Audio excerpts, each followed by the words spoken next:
What happens when a person experiences a terrifying event, such as war or child abuse? What happens when a horse is stricken or abused on a regular basis? Horses are meant to act for humans either as a work animal or with an equestrian performance sport, but unfortunately can often be mistreated in the process. Both people and horses are social beings, so when they've experienced trauma, psychological difficulties can occur and the reaction can be to tune out or dissociate. While humans may experience symptoms of hyperarousal, depression, anxiety, and emotional numbness, animals, and especially horses, may have similar responses. While humans may turn to drugs which expose them to additional negative developments, a horse may develop a fight or flight syndrome as well as high levels of stress.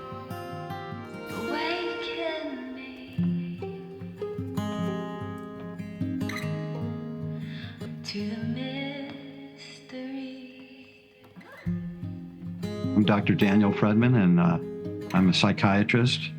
I've been in practice for 38 years. People that I've seen who had been victims of sexual assault, as well as people with PTSD. The key to recovery is ask for help and get help and be able to articulate what happened to them. So people with PTSD are often triggered like loud noises, things that traumatize them. I think medications are important, but medications alone are not the solution. I think that working with animals, such as horses that have been traumatized, is a wonderful way of helping someone. Someone who has been traumatized, for instance, is reaching out to help an animal that has been traumatized. And by helping that animal, they're helping themselves.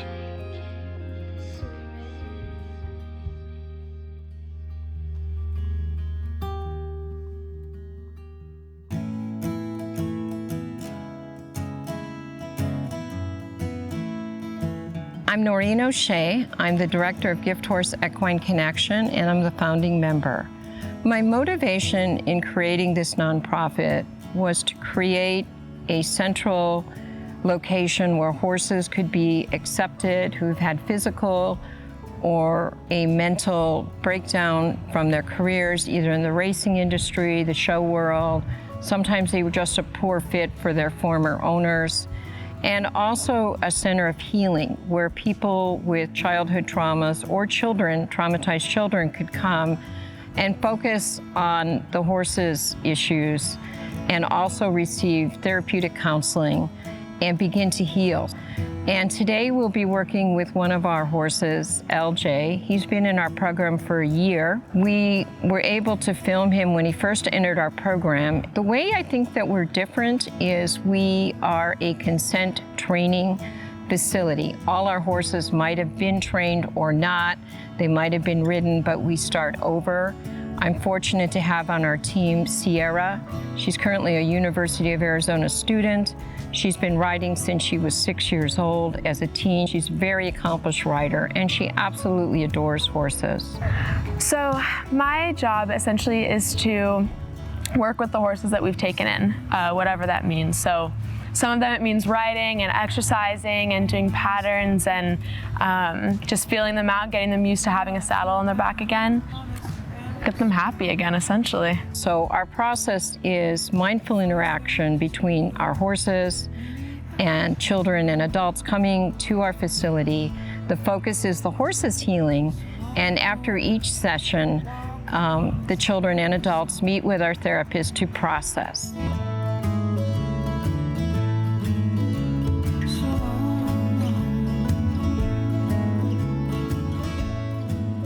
Just each of you get a brush. And I'm going to be over here talking to him. Emanate that feeling of somebody you just really love. Think about that person, and he'll feel that feeling.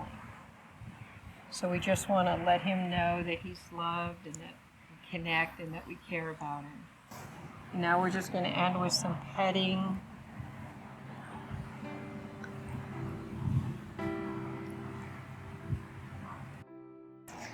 Hi, my name is Courtney Modis. I am on my own recovery journey right now.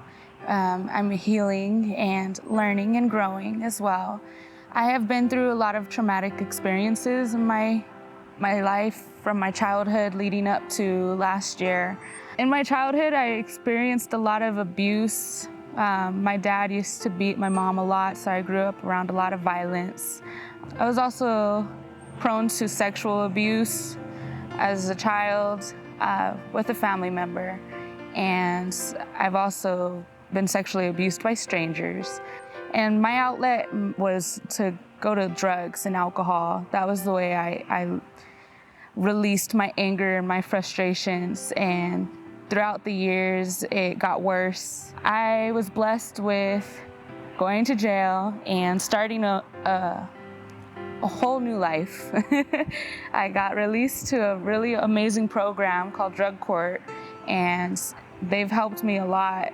She's one of my superstars in Drug Court, so I was really excited that she was open to this opportunity. She's in a really good position to have a growth mindset and to be open to opportunities.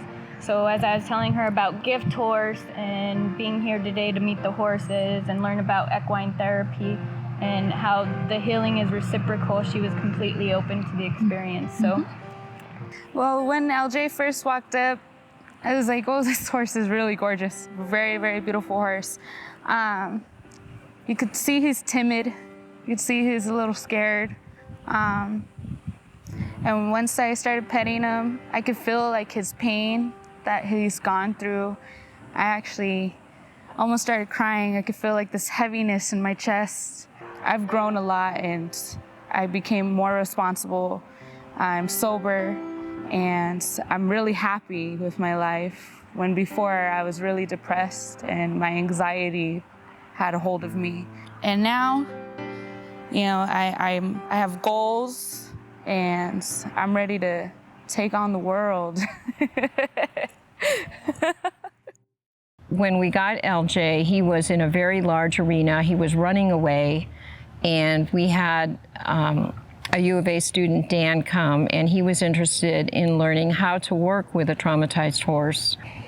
My first question always is, why is the horse running? What is the behavior? So we not only do a very thorough physical examination of the horse, but also we just see what the horse is capable of doing.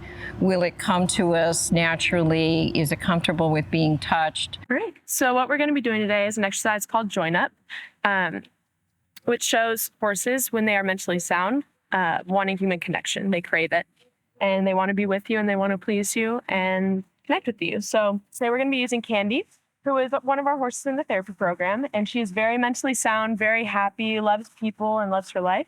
And so we're going to demonstrate that, and then we're going to give you our newest horse in the program, who is not mentally sound, and you're going to see what that's like. I'm Dan. I'm a full-time student, and I work 2 jobs, one with Gift Horse, one at a treatment center. I was 20 when I went to treatment, and I started using drugs when I was in the 5th grade. So there was about 9 years there.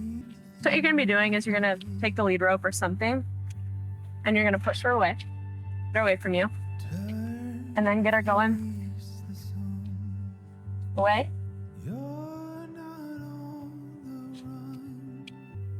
Then you're going to stop and just stand in the middle. You'll see she'll start to slow down and kind of check you out and then walk in. And then you walk up. When she stops and turns in front of you, you're going to praise her and say, good girl. Good girl. Yeah. Good girl. He has a certain look in his eye. It's a wall. It's like, don't mess with me. You don't know what I've been through. Fear me. I mean, I guess I got a sense of how my parents felt when they tried to support me, love me, give me what I needed. And I'm sure at the time they could see my truth, you know? They could tell that I was scared. I didn't know what to do. It was tough to watch the horse today. It was tough to go through that myself. Because I wanted to pet him, I wanted to love him. I wanted him to be okay. But I could see it in his eyes that he wanted that too, but he didn't know how to get there. I guess overall, my job is to just love these horses, provide a space for them to let their walls down and connect.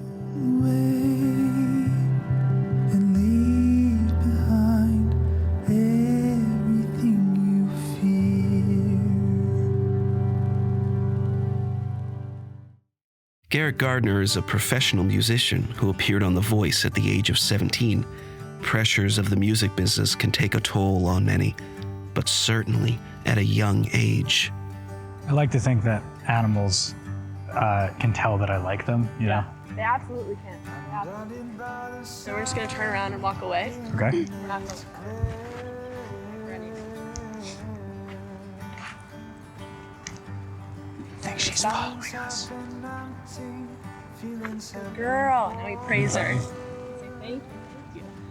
So that means that she's trusting us. I've always loved animals, so to come here and be able to go on a 3-hour ride, like it's not lost on me at all that I was very lucky to be involved with something like The Voice, and then got picked up with a project right after that. There was a lot of things that went wrong. It's kind of about looking at those mistakes, the saying that anybody can be used as a bad example. Reaching some sort of success early was kind of a good thing because it put me in a position where I had to learn about what my weaknesses were, what I was drawn to that maybe wasn't healthy. You know, you have to take an honest look at yourself and really pick up on what is good for you and good for those around you.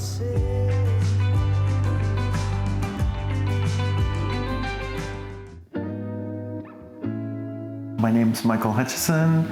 I graduated from Colorado State University College of Veterinary Medicine in 1993. Basically mixed animal practice, mostly horses, but also dogs and cats. We established Savor as a rescue. Savor is unique in the sense that it's a veterinary associated rescue. It's Southern Arizona Veterinary Equine Rescue.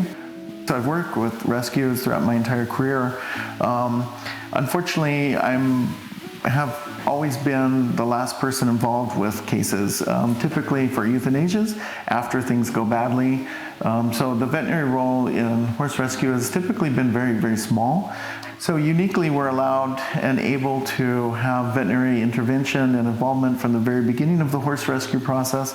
It's not uncommon for us to have horses that we know still have great life potential, and yet they're often euthanized for practical reasons as opposed to good emotional reasons. It's very, very common for us to have situations where we are requested to euthanize a horse for reasons where the owner can't afford ongoing treatment, for reasons where the horse is no longer suited for its profession, can no longer perform at a certain capacity. And so the people then ask the horse to be euthanized, and the standard thing is, of course, for that to be done. Unfortunately, quite often these horses have a lot of potential left to offer humans, and which is the selfish aspect of it, but also from the other side of it, they're beings, and it's not always fair for us to euthanize them if they are still basically not that sick. So our goal is really to try to get them improved, to rehabilitate them. Overall, I would say with horses, there's a reason that horses have stood out as therapy animals. I always joke, dogs are not good therapy animals because they lie to us. They tell us that we're amazing, even if we're not. Horses, on the other hand, they do need us, but they're more of a mirror. You cannot lie to a horse. They're very, very honest. That's why they are so commonly associated with therapy. But in the horse world, it's a mantra. It's a daily thing, which is, they are my therapist. You hear that daily, and they don't speak a word, but they say a lot. How to get away from it all when you keep holding on to that same old fool's gold. An experienced, knowledgeable, and accomplished trainer is more than a luxury for a non-profit horse healing undertaking.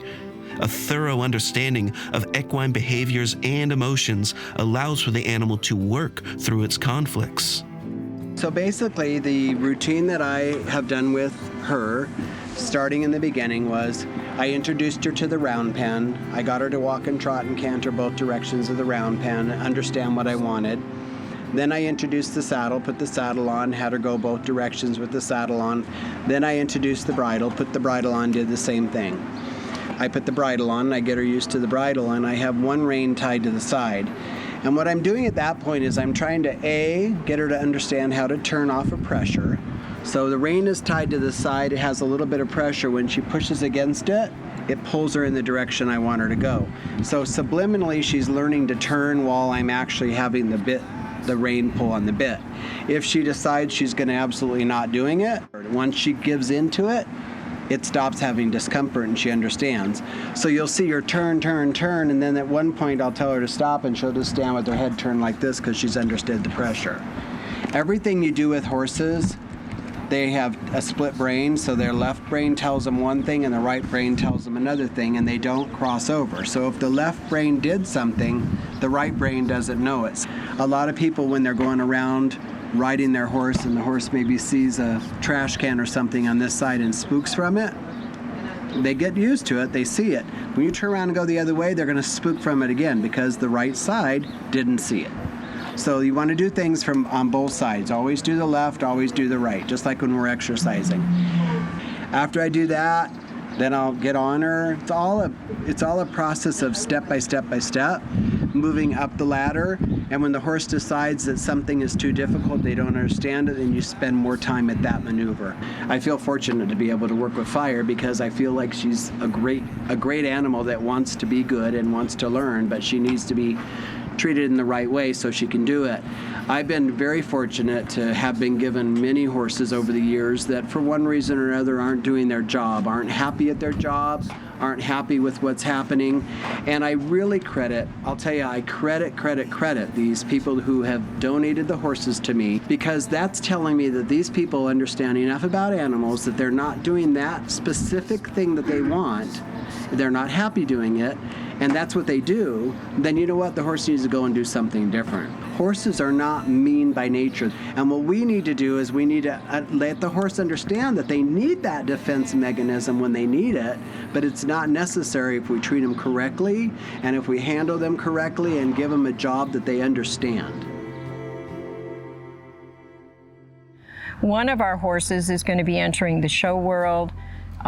She's been in our program for 5 years, and we will be showing as a therapy barn. Our hope is to attract other horses that are failing in their show career.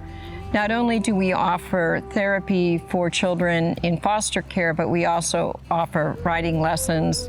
We're going to be taking these kids to a horse show, and we're going to make it available if they want to learn how to ride, how to handle a horse, and how to show. That's my small contribution to children experiencing a high degree of uncertainty, despair, trauma, and as a team, we heal. We heal horses and we heal people, and I'm really proud to be involved in that. I'll stay with you if you stay with me.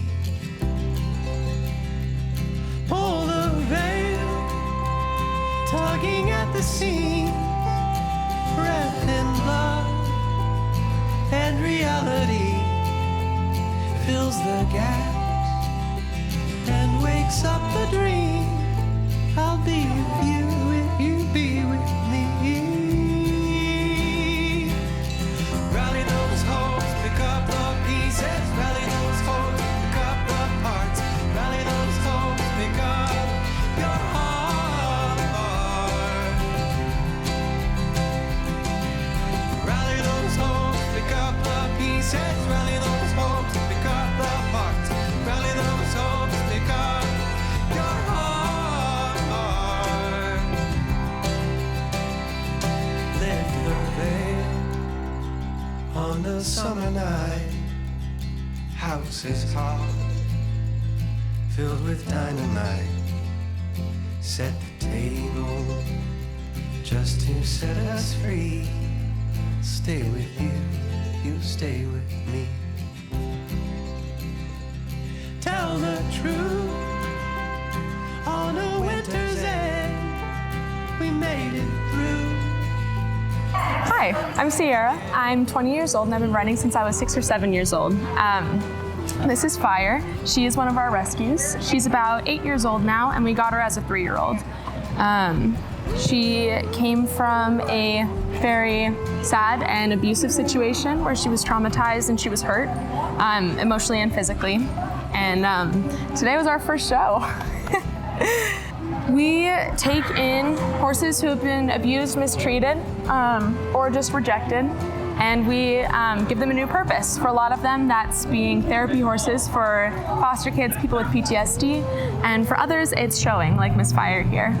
Also, being able to have this connection with a horse like Fire and then be able to show her and have this trust with her has been amazing, amazing. Very grateful. It brings me to tears sometimes. We've been experiencing the connection and bond between human and horse.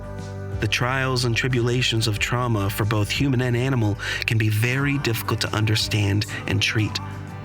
Many feel scared and hopeless for a better life. But these interactions make possible the gift of healing for horses and people.